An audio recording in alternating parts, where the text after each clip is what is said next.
New technology just installed at SEA-TAC could keep you safer when you fly. Ours is now the second airport in the country to have a radar that can spot even the tiniest debris on the runway. Kiro7's Nick McGurk got a first-hand look and shows you how it works. It means a giant leap forward in terms of technology. It is a tiny yellow device swiveling in place along the runway at SEA-TAC Airport. 101 of them are scanning all the time for the tiniest object whose impact could be huge. If an accident occurs as a result of this debris that's out here, it could be catastrophic.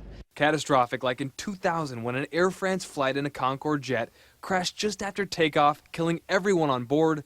The cause? Debris on the runway. The incidents are very, very rare, but the seriousness and the consequences are very high. Now these cameras are so good, they can detect a rock this size or a screw just a couple of inches long, anything that could pose a problem. As soon as those cameras spot it, it's a live video feed right to their communication center.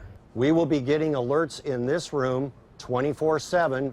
Right now, SEA-TAC officials say they physically inspect the runway around 3 to 4 times per day, but now officials can monitor all 101 feeds from those yellow devices all the time. We've got 101 high-tech set of eyes out on that runway that we've never had before. SEA-TAC is only the second airport in the country to adopt this technology. Boston's Logan International Airport already has the cameras with radar there. Something we're all very excited to see. At SEA-TAC Airport, Nick McGurk, Kiro7 News.